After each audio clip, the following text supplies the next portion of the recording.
The views and opinions of this broadcast do not reflect the views and opinions of Armed Media, New Productions and its affiliates. Enjoy the show.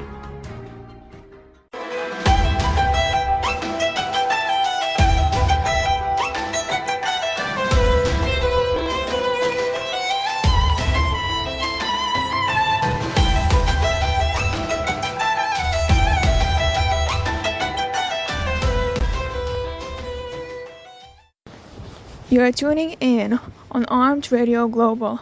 Get exclusive offers, deals, and newsletters all into your email. Subscribe to bit.ly/Armed Radio Fans. bit.ly/Armed Radio Fans. You are tuning in to Let's Talk Careers with Sara. I'm aired every Wednesday at 10 p.m. Eastern Time.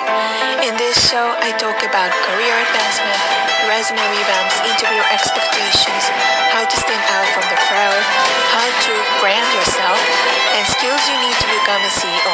All of this is on Armed Radio on my show, Let's Talk Careers with Sara, exclusively on TuneIn Satellite and the Armed Radio Network. Hello, and welcome to Let's Talk Careers with Sara. I'm here, aired every Wednesday at 10 p.m. Eastern Time. So, last week I spoke about how you can stand out yourself from the crowd by using a job proposal and also to ask for not just for a raise, but for other things like flex time, like for sharing your opinions and decisions, how to be like part of, like, get motivated in order for your employer to consider it and do what you ask for. So for this week, tonight, I'm going to talk about when to ask for more. Okay, so like all things in life, timing is absolutely paramount in approaching your boss for more. And one of the things I noticed while toiling away in corporate America was that people weren't achieving their full potential and taking it to the next level because most didn't know how to ask for more, and the few that didn't know when to ask. There are certain times that such requests are more effective than others. You can ask during an informational interview. This is the ultimate early warning system, and I'm translating it when you have listed a company that you are considering going to work for. Set up an informational interview so you can find out about the company's direction, its vision for the future. During the interview, you can ask about the company culture, about how employees gain a greater sense of purpose, how the company feels about flex time, etc. It's a great time to size up the company, and if you do go to work for them, you'll already have done some groundwork. Ask at scheduled times. This is very important, but don't wait for the proverbial annual review or the 6-month review.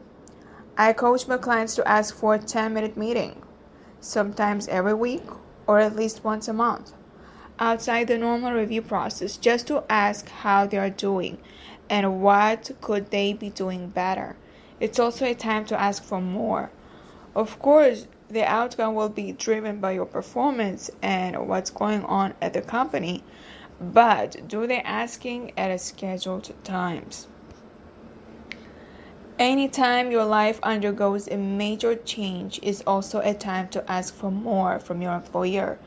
If you have come back to work after being a stay-at-home mom, that's right, even then, or if you have moved and your commute has increased, remember to be professional, straightforward, and ask in a diplomatic fashion putting together a proposal is the best way to get what you want, preferably and most effectively a verbal proposal followed by a written one. If you find yourself in need of a different kind of structure to achieve the work and life balance that you want, and that will consequently improve your work performance, don't be afraid to ask. Ask when someone else in the company gets more. This can be a little tricky. You can't go whining to the boss every time Sally or Johnny gets a new laptop. That's not going to work, but you could take advantage of the opportunity because the goodies handed out to Johnny or Sally may indicate that the company is in a position to be generous. When you find out that a fellow employee just got a promotion, a raise, or more benefits, that's the time to start planning your own strategy. Timing is everything, so don't approach your boss the next day or even the next week. Wait at least 30 days before you ask. When you do ask, it's okay to say you're aware that new hires or existing employees are received raises and new perks. You're simply asking to stay current with those offerings. The key here is not to demand anything, but explain how your performance justifies the new rates. Ask when you have a great idea. Keep in mind that great ideas focus on how to improve things, how to streamline processes, or how the company can make more money. Don't try to blackmail your boss by telling him you are willing to share your great idea if the company is willing to bend to your demands. This, for obvious reasons, is a very bad approach. You won't have an edge on the company. You will always have a short circuit your career. So share your idea with your boss if she implements it and it's beneficial to the company. Then you will have enough leverage to ask for more.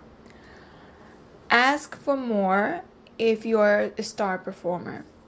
Stars in other fields like entertainment, sports, always request and generally get perks and raises after a blockbuster performance. It's also true in the workplace. If you had a great year, even a great quarter, that's when you make your move. And always remember to operate with diplomacy and a professional attitude. So, I'll give you an example. Let's say you're a salesperson. Let's say in a hotel, and you have reached your quota. Okay? You have reached your goals, and you went a little bit above and beyond. Even though you didn't go above and beyond, but you did reach your goals than anyone else, this is a great time to ask for more, saying, "Hi, I've done my best to reach your goal, and I'm looking forward to more challenging goals like this. But to keep me motivated, I would like to get X, Y, and Z. Okay, I would like to get overtime, I would like to get vacation time, I would like to get a raise, I would like to get more benefits, I would like to get a higher bonus," whatever that is.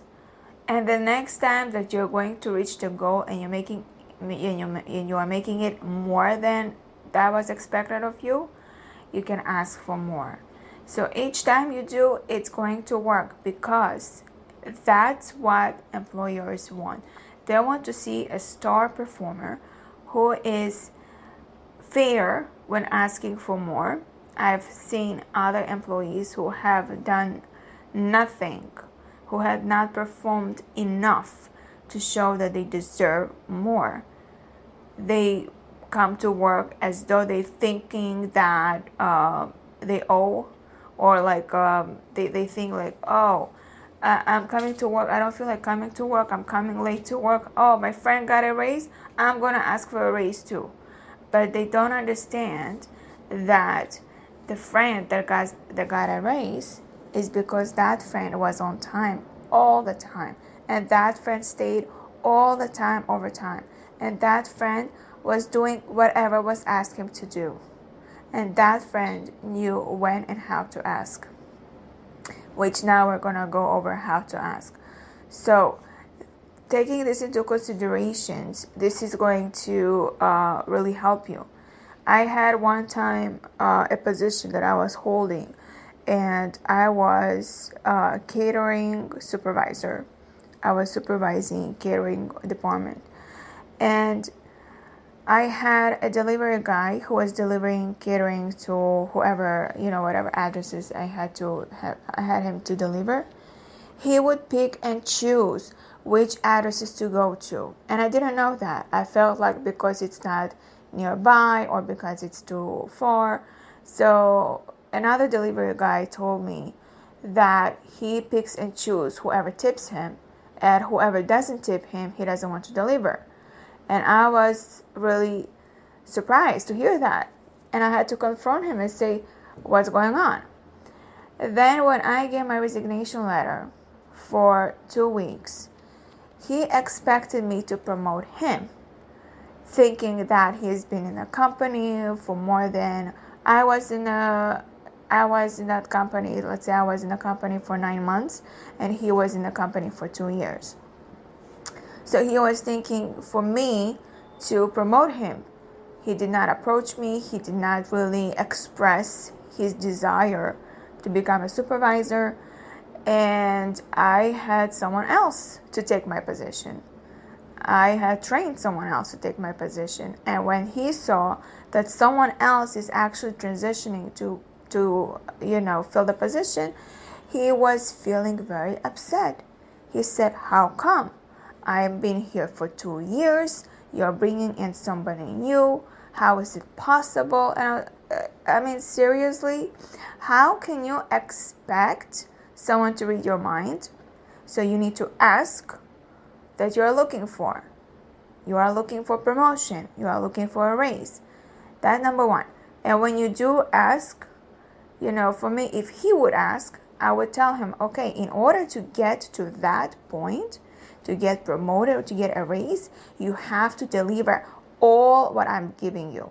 Not picking and choosing which one, not thinking this one is going to tip me, that one is not, because that's not what the work is all about. The job description that you have is basically just to go and deliver anything, not just whatever you pick and choose. I could mentor him. I could really guide him to get to that position. But he chose the old-fashioned way. I don't know how people think that because you are longer in the company, you are entitled for promotion. I mean, that's not no longer the case. You have to perform to get that position. So that was my experience with someone that really felt that he is entitled and it wasn't. So if you feel like that, really take inventory of your skills, of your outcomes, and exactly think why you need to get that promotion. At some point, I was working, before I was a supervisor in the catering department, I was working, I forgot the title of that position, counter person. So my field was more in hospitality. So I was in a counter position. So I had a manager who was telling me what to do. And I would ask him, what is it that took you to become a manager? Like, what steps did you take? What got you promoted? What do I need to do to get to that position? And he liked that. He saw that I'm actually serious and nobody else asked him that. So he was willing to mentor me to do the job. And he would tell me, Sarah, you have to show that you are always constantly doing something. You have to show that you are working, not laying around chit-chatting and wasting time.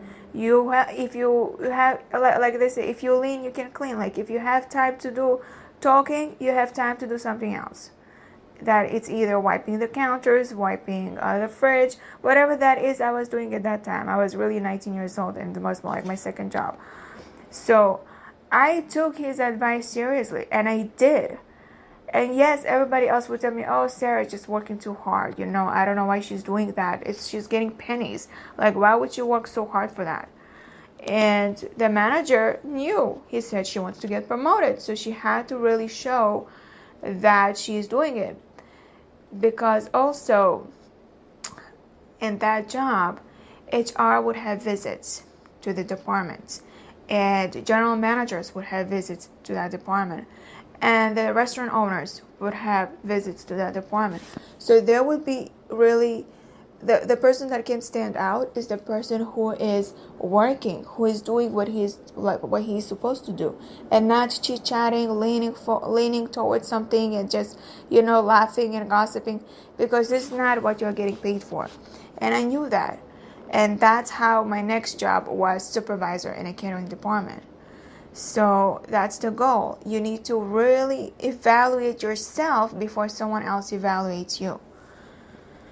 So now that we asked what we want, and we know now when to ask what we want, now we're going to go over how to ask for more.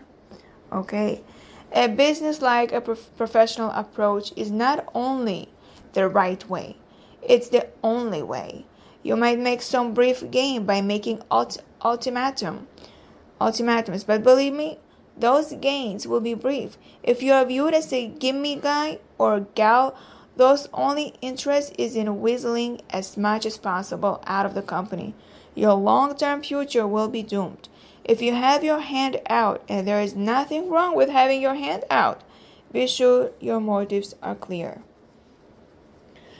Do your homework and research. Make sure you know how the company is doing financially, what the company's strategic business plan is, how the company's competitors are doing. If you are not sure how to find out this info, talk to one of the movers and shakers in your company. Offer to take them to coffee, or get the latest news. And find out what they see coming down at the pike with the company. By aligning your approach to what is currently going on in the company, your chances for success will increase significantly. Present your boss with a written business proposal format, not a 10-page document. It's a 1-page proposal with a headline and a 2 or 3 sentences description of each request. The key is to clearly show the boss how your work has helped the company achieve its goals. By taking this approach, your boss will most likely view your request in a more positive light. Demonstrate how you're getting these demands met benefits the company. At first blush, it may not be clear how you getting a raise will help the company achieve its goals. But if you have kept a record of your performance, and if you can verbalize how your work has helped the company move forward, your chances for success improve exponentially. Be very specific. List in bullet points form your contributions over the past few months. Then add a few more bullet points on how you will help the company achieve its goals. And of course, you know what the company's goals are since you did your homework earlier. Over the next few months, understand though that making a profit is the prime objective for all companies. If they don't do that, they won't be in a business, and you won't have to worry about asking anybody for anything. Your primary objective is to point out how what you are asking for will benefit the company. Secondary, of course, is that it will benefit you too. Don't confront the boss brainstorming ultimatums and attitude, but don't crawl in on your hands and knees neither. Be confident. After all, you are bringing something to the dance that will benefit everyone. Now, I'll take a short break, and then we're going to go over what if you don't get what you want. Tune in to Let's Talk Careers with Sara here on Armed Radio Global every Wednesday night at 10 p.m. Eastern Time. Stuck on your careers, hate your boss but don't know how to move on, don't know how to ask for a salary raise? Then you need to listen to my show, Let's Talk Careers with Sara, every Wednesday night here on Armed Radio Global. So now we're going to go over what if you don't get what you want. Unfortunately, that's what sometimes happens. Let's say you don't get what you want, despite all your careful planning, the research, the preparation, and talking to all the right people. You go back to your desk empty-handed, trapped. Sometimes, and you may never know why, things just don't work out the way you want them to. If that happens, don't throw a tantrum. Don't decide to stonewall, as in becoming part of the problem instead of becoming part of the solution. The system. Don't start thinking of ways to get even. Above all, don't decide that your boss's denial means you are not a valued employee. There are lots of reasons that you may be turned down, most of them having to do with either the timing of the proposal or the fact that it doesn't fit into the overall strategy of the company. But the only guarantee that you will ever be turned down is to never ask a hopeless, self-defeating strategy. Revisiting your request and decide what you'd be willing to change. Whenever I've been turned down, hey, it happens to the best of us, I've asked for permission to revisit the request at some future date.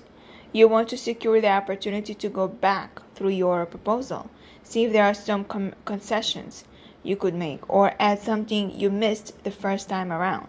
A great way to find out how you missed the mark with your first proposal is to ask for specific feedback from your boss or even from respected colleagues. Your boss may say, I like your proposal, but these items need to be addressed. Listen to what she has to say and be sure to highlight the issues she pointed out when you present your request a second time. If your requests are continually being rejected, it may be a sign that your boss isn't receptive to new ideas, or maybe the company itself doesn't welcome that kind of input. If you are approaching the matter in a professional, confident way and regularly being told no, even though you feel that your proposal have merit, it may be time to consider employment at a company more open to the kind of initiative you have to offer. And in USA, I can say, perhaps in New York, the big states, the jobs are open as many companies are looking to fill in the jobs because those companies are really expanding and there are more opportunities out there. So to think that you can really to go to a different company, you can do it. You can do it with the right resume, with the right proposal, with the right interview techniques. You can do it. You can get a job within a week elsewhere. So, but make sure that that company has open-minded. It's open-minded to employees' voice, and that is very important. You don't want to go back to a company that has the same mindset. Now have a coach to help you. You don't have to hire a career coach to give you pointers on how to ask for more. A good friend will do just fine.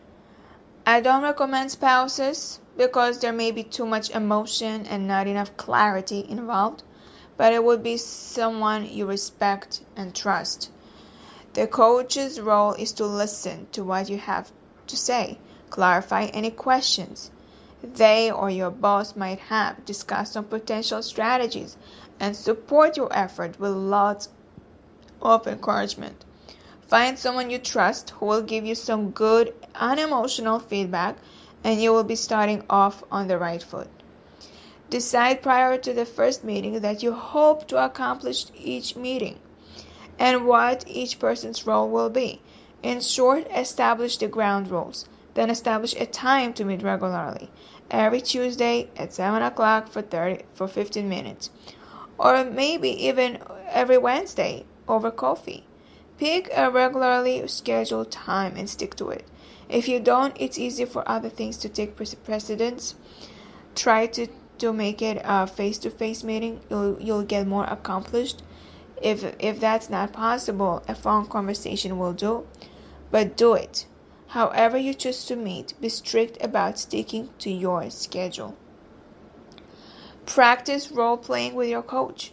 Lots of people are uncomfortable meeting with a boss, and your new and creative idea will go ignored if you don't present them and yourself with confidence and flair. The only way to get over the nervousness is to practice what you want to say and perfect how you want to say it. Role-playing will help, even though I still had more than a few butterflies in my stomach the first time I went to my boss with a request. Role-playing had given me enough confidence to actually do it. A coach should give you feedback on everything, from your voice inflections to your posture to your level of eye contact, on how fast you are talking.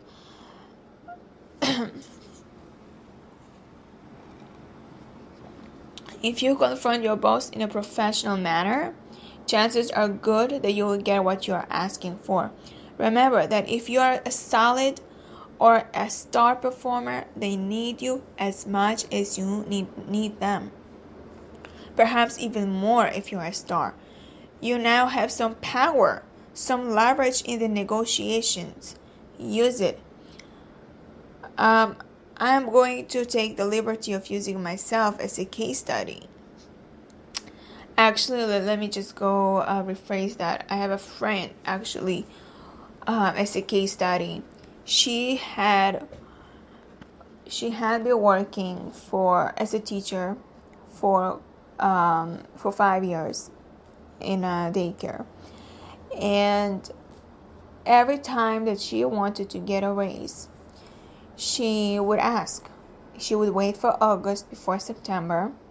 She would ask for a raise, and she would get denied. She knew that her particular degree, her certification, was really an asset to the company, because not many had certifications, had the license that she had, but yet they were hired for a lower pay. She was getting more than anyone else, but she still wanted a raise. So she was thinking what to do to get a raise. They will tell her they don't have a budget. They will come up with any excuse that they can come up with. So at some point they asked her to take an exam. There was an exam that was needed for the city inspection. And she said, only if I get a raise, I would get that exam done. And she did. She got like 50 cents to get that exam. So she took the exam, she passed, she got her raise. Now, that was still not enough, because 50 cents, come on, it's really not enough, and I can justify that. But when she approached her supervisor, which is not the director, the supervisor, and the supervisor would tell her again, you just got a raise, I cannot give you more than what you're asking for. Then she went to an interview for a different company, for a school. Instead of a daycare, she went for a school, and in that school, they offered her $10 more than what she was getting paid at that daycare.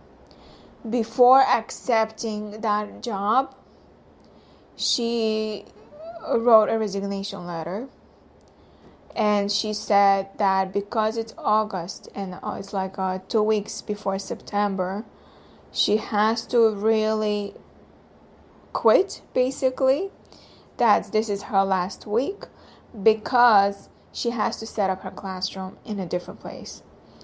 Now, the supervisor read that resignation letter, and she called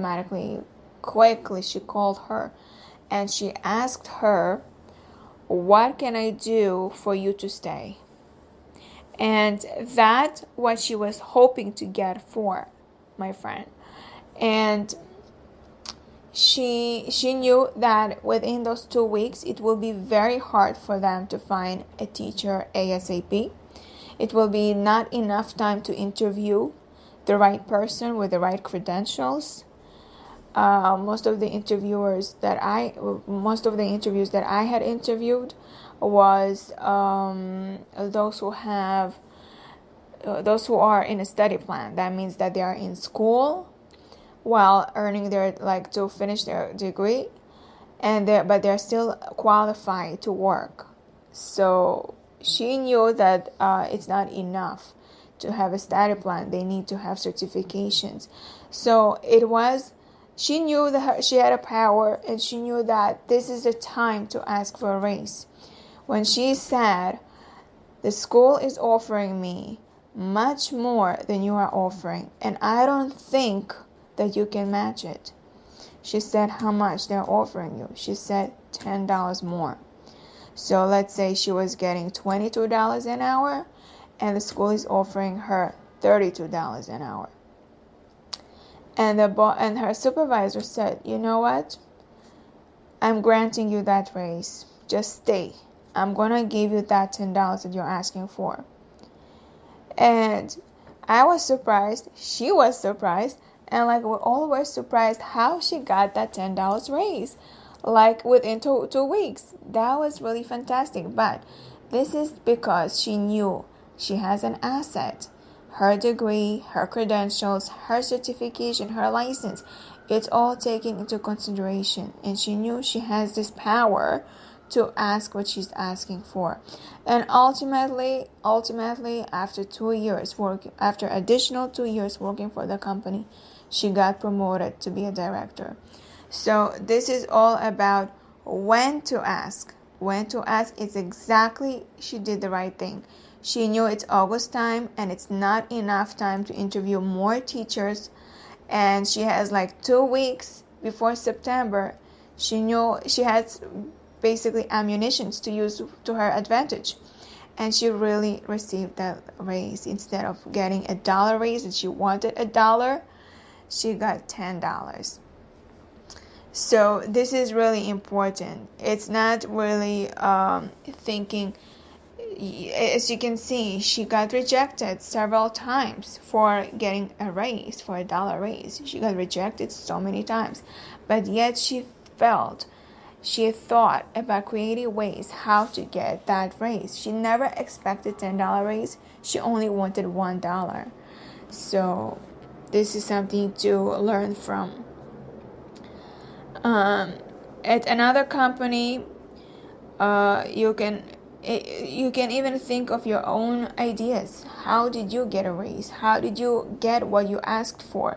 You can share it on Facebook, Let's Talk Careers with Sarah. You can share it in my group so other members can see and know and learn from you at Let's Talk Careers Inner Circle. Or you can email it to me, Let's Talk Careers with Sarah @gmail.com. I will take a short break. And after the break, I'm going to discuss about how to overcome the feeling of not good enough. So stay tuned and I'll be right back. Found a place to celebrate? But wait, you are missing a sweet table.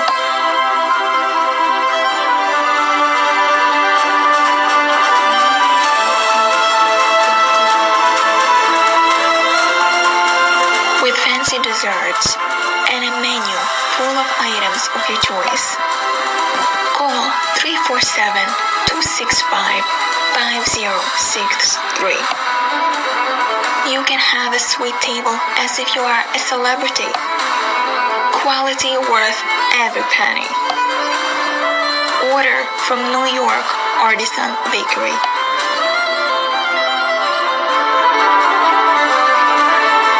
Want to win your party? Call 347-265-5063.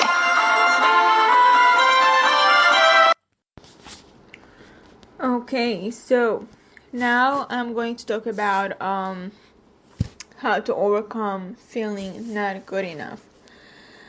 For most of us, the prospect of asking for a raise is terrifying. Before we dive into strategy, let's take a moment of some confidence building. Your critic is bound to argue with what's written on your proposal. So your job is to keep it in check. So banish those critiques to the basement or the garden shed for a half hour. All of us, and I do mean all of us, sometimes feel that we're not very valuable. We think that others could do it better. We're just not good enough, even when we're doing well. Eventually, people will find out the truth, that we were just lucky, not talented or particularly skilled. Your boss feels this way sometimes. So did your favorite teacher in high school. So does the next door neighbor, the guy in the next cubicle, even the person who is competing with you for a promotion in the company. What you need to know is that fear of not being good enough is universal. Why? Who knows? We'll leave that question to psychologists and philosophers, although it probably has something to do with that inner circle we all have. Knowing the truth, however, gives you a huge advantage in your career. Feeling not good enough simply proves you are a human, not that you are inadequate or unworthy. You can feel not good enough and still ask for and receive a raise. You have to start telling a different story about yourself. You could probably give me plenty of evidence that you are not good enough. The time when you dropped the fly ball at a crucial moment during a Little League game.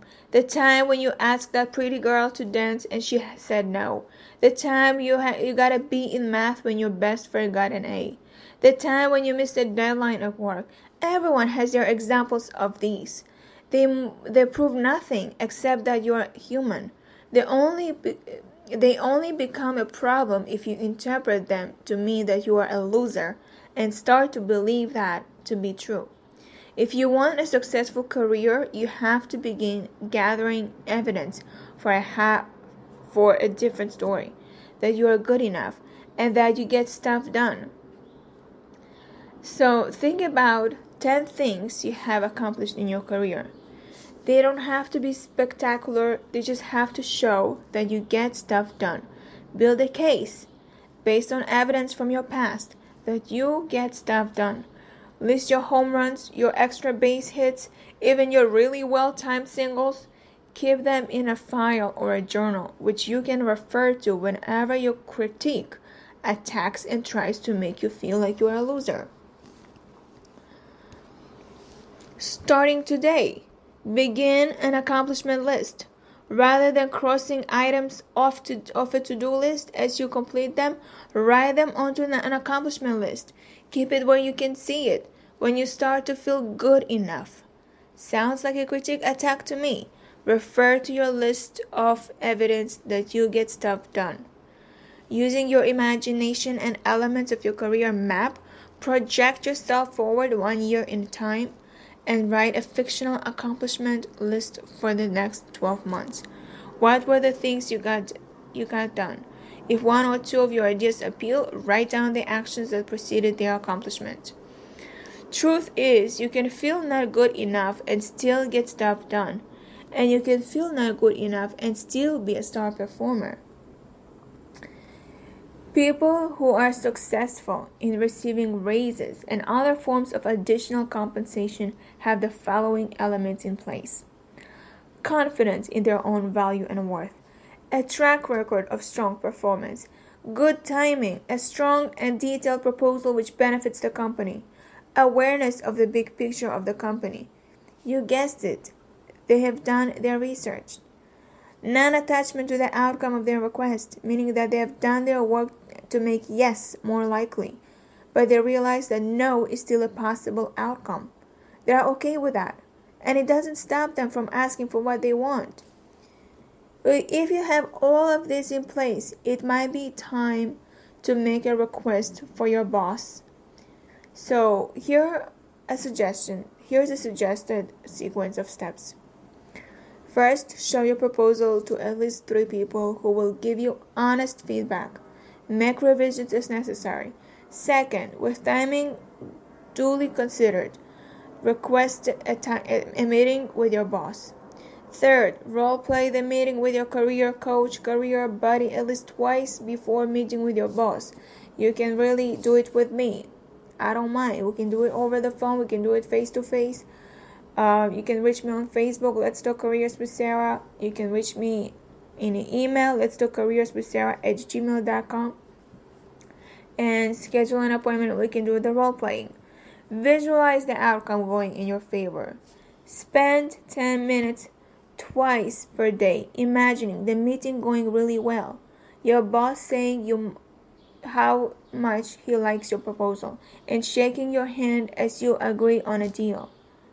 Fifth, be ready to suffer a critique attack. Whatever your critique says, don't let him stop you from asking for what you want. As the cliche goes, feel the fear and do it anyway. 6. Don't turn the meeting into a life or death, do or die scenario, a measure of whatever your valuable human being or pawns come. It's a simple business negotiation. It might produce the intended result, a raise, or it might not. 7th, before you meet with your boss, decide which elements of your proposal are negotiable and which are not. Have a mental list of what you are willing to give up prepared ahead of time. Then, if you need to negotiate terms with your boss, you'll already have thought your strategy through. 8th, when you meet with your boss, breathe. Be direct and clear about your request. Don't talk too much. Listen lots. 9th, have a few inquiries ready, such as what elements of this proposal do you like or what doesn't work for you and how would you like to see it changed. And the last one, the 10th one, is whatever the outcome, thank your boss for his or her time and knowledge. Acknowledge his continued support for your career development. Now, let's go over unconventional career path, the new look of work. Many of the ideas I offer in my shows to help you build a better career, while not revolutionary, can certainly be considered unconventional. Why is thinking outside the box is so crucial? Because there is so much things as business as usual anymore. There's no such thing as business as usual anymore. Convention or the usual started sliding out the door when the new workplace rules began to take over in the late 80s, early 90s, and 21st century, when companies essentially tore up the old employment contract and began to reinvent themselves. So in my show, I'm really concentrate on some particularly unconventional approaches to career path. Approaches that at first may seem like tactics you wouldn't be interested in doing, but keep this in mind as you are listening. Many of these ideas will become mainstream in the next couple of years, if they haven't already. So here is your chance to get ahead of the curve in managing your career. One of the questions that clients often ask when we talk about various new strategies is, how do companies feel about job jumping, or someone who would rather be an independent contractor than an employee? In essence, what do they think of this whole concept of being a free agent? Younger companies today are very positive about it because if it fits in well with the new way of doing business, and because they have to invent themselves the new way of doing business. So, inventing yourself on a daily basis, they need to be very flexible and fluid to compete in the volatile environment in which most companies operate. They want people who thrive on risk and are not afraid of change. A fluid workforce can fuel companies with a lot of ideas. Hence, job jumping is acceptable and not looked down upon. The re-engineering of corporate America is an opportunity, not a threat. Downsizing, outsourcing, and the like are not necessarily bad things. As a matter of fact, we can make them work to our advantage. Harry Dent, author of The Roaring 2000s, says that the new economy will be clearly established in the 21st century. In other words, the early 90s was transitional phase and business is about to have a whole new look, but don't panic. You've got a few years to rethink your career. In fact, the next 5-6 years should be a greater window of opportunity for you. One of the benefits of an unconventional career path is that you gain a lot more personal freedom. Instead of being tied, shackled to the company like we were for decades, we are now free to take advantage of the exciting opportunities or even create our own. Today we know that skills transfers, what you learn in one job can help you excel in another, even if the position seems to have nothing in common. I don't know why it took us this long to appreciate this fact. Remember too that there are lots of things that matter more in life than your formal level of education. Don't forget the get stuff done degree. Once people find out you have one of those, your market value rises exponentially. What's important today are your creative thinking skills, people skills, problem-solving skills, and your ability to change agent. Once we more or less build our lives around our jobs, now we're probably more likely to build our jobs around our lives. That's part of the new important work-life balance we're striving for. Unconventional career paths are going to give us more control over our lives, more input, and therefore more balance. So there are two primary career paths I'm going to talk about. One is strategic job jumping and the other is becoming an independent contractor or consultant. Both are a form of free agency. Free agency. This is not so much an actual career path, but a state of mind. Companies have always had the right to let you go anytime they felt like it. And they could always find a reason. Always. You didn't and still don't have lifetime contract. The cradle to grave deal where you went to work at the same plant your father and grandfather spent all their working years is part of the vanishing American workplace landscape. Poof, up in smoke. Like Samuel Gumpert at the turn of the century labor movement, it's all history now. Free agency, then, is a state of mind, not an employment contract, not a written agreement you have with a company. If you understand that you've always been a free agent, that you've never had any real job security, then maybe you'll have an easier time moving in that direction. Having accepted the harsh reality of the workplace, adopting a free agency state of mind doesn't mean you can cop an attitude of screw you company. I'm just trying to emphasize that the company's primary objective is to make a profit. If you fit into a scenario, great. If you don't, you might end up with a pink slip in your pay envelope. But when you are working for them, you give that company your loyalty and 110% effort. That's the only way to work. There are 4 ways to prepare yourself for free agenthood. First one is know yourself.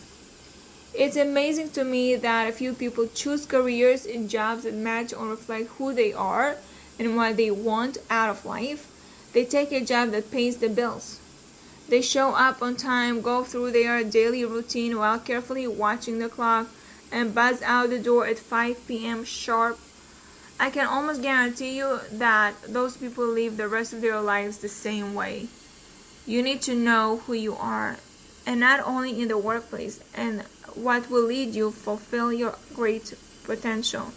What is your sense of purpose? How do you want to contribute to the world? What's the best path towards self-awareness? Mantras, meditation, going to the mountains, sitting cross-legged. It's up to you. But make an effort to find out. It may be the most important discovery for your life, and it will definitely have an impact on your work and possibly your bowling score. One last thing on this heavy does it subject. I have known people who have had a major struggle with finding balance with their work-life issues, specifically folks who want to be of service to mankind, but also need to pay the rent and send the kids to school. There's no easy answer, but the people who seem to be happiest are the ones who came to a place where they accepted but the real world still held a lot of the cards, and that focusing on having balance was the best compromise. Identify your strengths and weaknesses. This is number 2. Once you have tapped into who you are, how you want to live, what kind of work will most appeal to your temperament, you need to identify your strengths and your weaknesses so you can better understand where you fit in the workplace. Be very open and honest with yourself. Think of it as a self-inventory. Make a list of your weaknesses so you can take steps, classes, instructions to remedy them. When you interview for a job, however, if you are asked what do you consider your weaknesses, be careful and be truthful.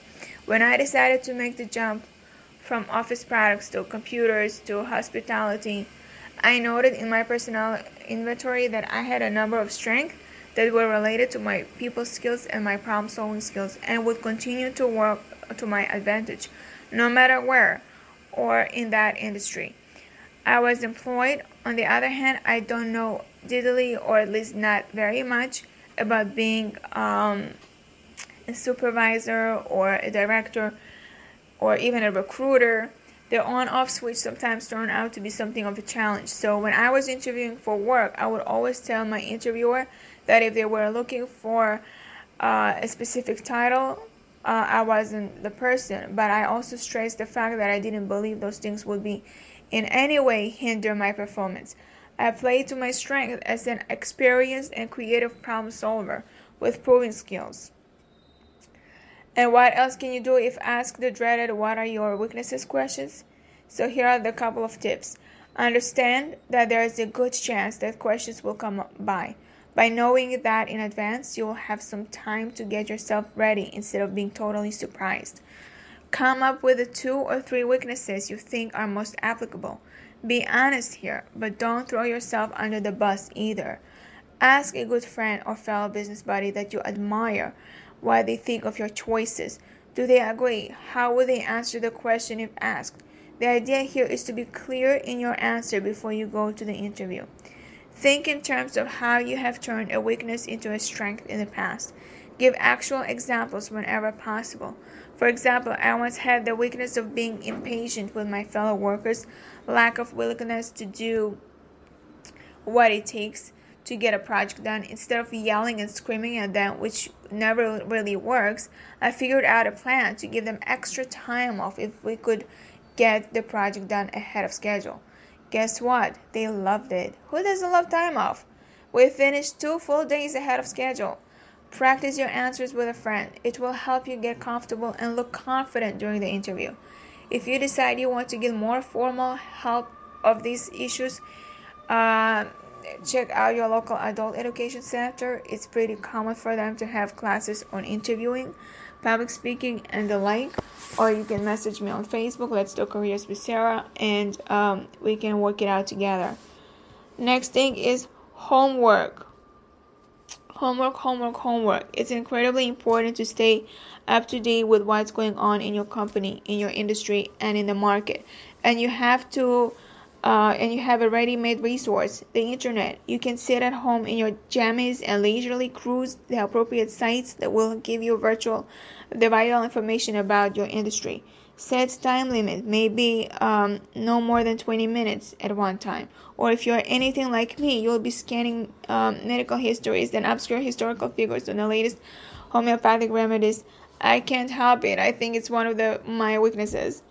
So here are some sites that can help you along the research trail. Hoovers.com. This site has all sorts of info on companies and industries. Some of the info is free, some you have to pay for.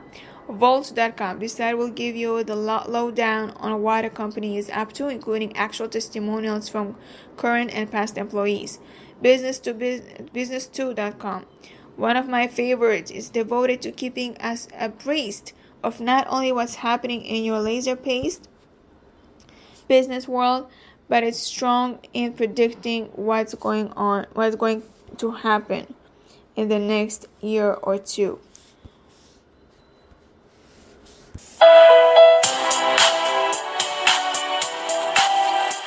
Hello, this is Sara Yusupov. Stop by my show, Let's Talk Careers with Sara, Wednesdays 10 p.m. Eastern, where I will discuss about your dream job, career coaching, answering your questions regarding careers, exclusively on TuneIn Satellite and the Armed Radio Global Networks.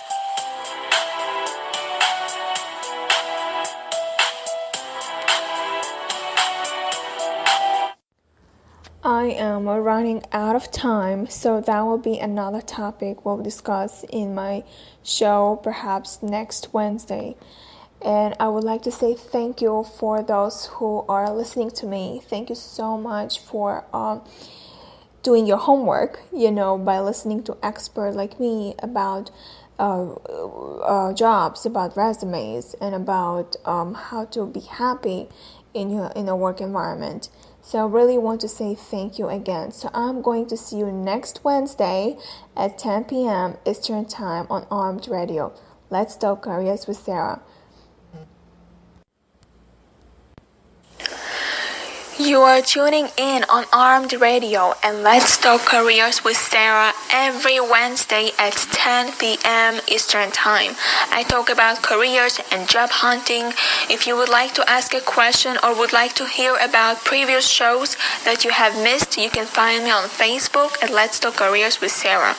You can learn about jobs, tips, and advice on my page. If you have a career-related question, you can just message me on Facebook.